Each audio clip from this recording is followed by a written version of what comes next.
Hello and welcome. Today we're going to be talking about the Border Patrol Academy swimming. How hard is it really?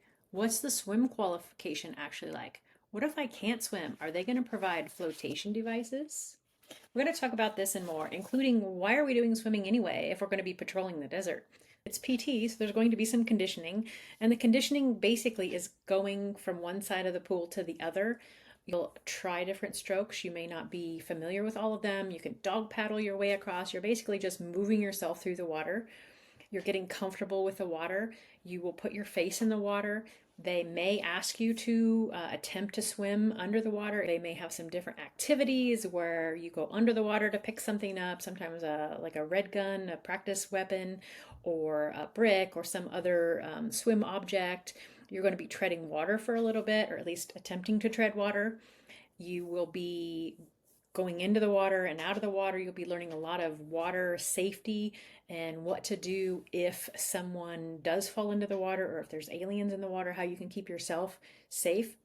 The instructors will tell you what you're going to be doing, and then they'll demonstrate it for you, and then you will attempt to do whatever the skill is that they're doing. You don't have to know anything ahead of time, so if you're not a very good swimmer, don't worry.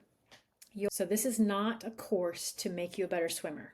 It's water familiarization. You're not going to suddenly learn all these different techniques. It's not water rescue or anything like that. It's just you having an experience in the water so that if you find yourself there, you can be calm and keep a level head and be able to theoretically have a better outcome than if you hadn't had any sort of swim training at all.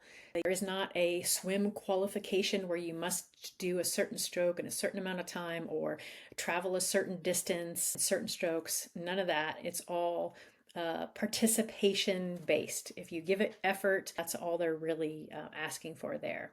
The Border Patrol swimming is basically to help you stay safe if you do happen to find yourself in water. It's actually called like Officer Afloat, like water survival. Swimming is really what you're doing. So moving on to the Jacob's Ladder, this is usually what you see in the social media.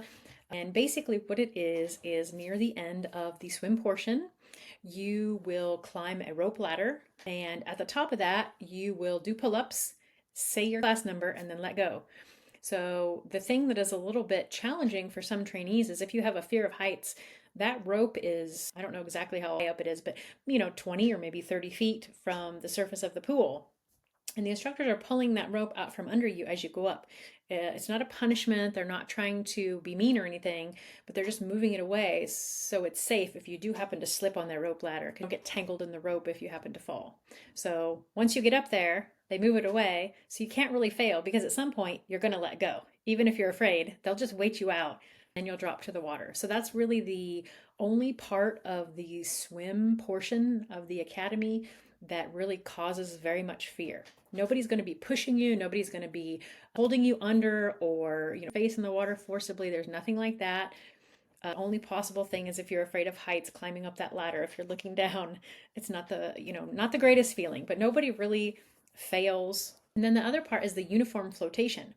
You will actually get in the water in your swimsuit most of the time, but then also they'll have you bring your rough duty uniform and you'll put your uniform on and you'll get in the water with your uniform, and they will be teaching you some different techniques with that and how you can actually use your rough duty blouse as a flotation device, how to trap air in there. And it's something that most people have never done, so it's kind of different and fun.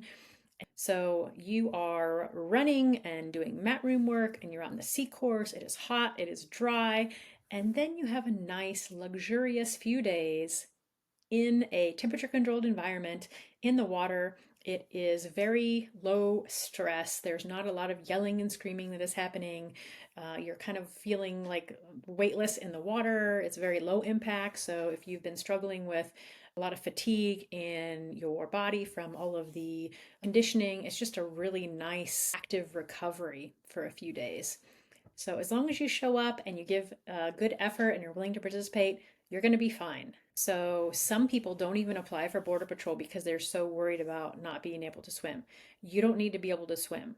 Most of the trainees are kind of average swimmers. There's going to be a few guys that are great. Some people are not that great. I don't consider myself that great of a swimmer. I'm mostly a doggy paddler, maybe a little bit of a side stroke. I cannot do the one where they put their face in the water and they're whatever that's, I don't even know the names of the strokes. And the instructors are familiar with dealing with non-swimmers. They put you in the shallow end where you can actually touch the bottom and you'll still be going across back and forth. Sometimes they will get like a little kickboard that you hang on to, and whatever your comfort level is, they'll push you. They'll want you to kind of try new things and get you familiar with it. Instructors will take care of you. They often have extra instructors there around to make sure that you're safe. They're from different classes, and it's kind of neat to hear stories from people that aren't your instructors about different water scenarios and situations that they have encountered. There's a lot more water than you would expect in the way of the actual river, the Rio Grande. There are different lakes, irrigation canals, streams, and occasionally there are flash floods that really surprised me. Being someone from the Midwest, I would see the signs about roads impassable during high water, and I thought, oh, that's kind of odd. I'm out here in the middle of nowhere and it's dry as a bone. Irrigation canals are one of the things that also surprised me. Many ranches have these, and there are gates that can control the water flowing in and out, and it's pretty swift moving. And they can be very dangerous, even though they don't look that far across. I've seen people drowned in them before. Also, if you notice on the obstacle course, there is a big long red pipe that you are required to walk all the way across without stepping off. And that actually mimics an experience that I had in the field training unit, shinnying across one of those pipes over a canal of running water. Right after the field training instructor told us a story about how someone dropped their rifle in that exact spot. Flash flooding is another issue. And I'm not talking about just an inch or two of water. I'm talking about sudden water above the knees in just a matter of a few minutes. And I experienced that in Texas as well as flooding in Arizona. Just because you go to a certain station doesn't mean the entirety of your career is going to be there. You may be detailed temporarily someplace else. So when you see those signs, pay attention to them, because just because it looks like desert now doesn't mean that there couldn't be massive amounts of water flowing through there later.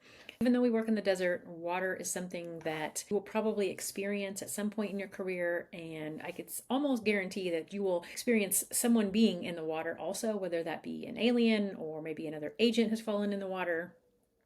It could be that there is flash flooding and someone is stranded in their vehicle. I've experienced that a few times.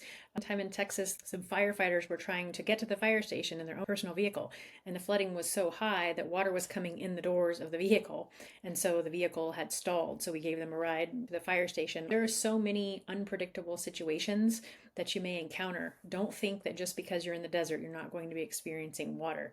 And the main thing is not to panic. Like many of the other aspects of Border Patrol training, they are trying to get you to experience something made of your comfort zone so that in the event that you experience something similar on duty, you're able to keep your head, maintain your calm, and make good decisions regarding the situation that you're in.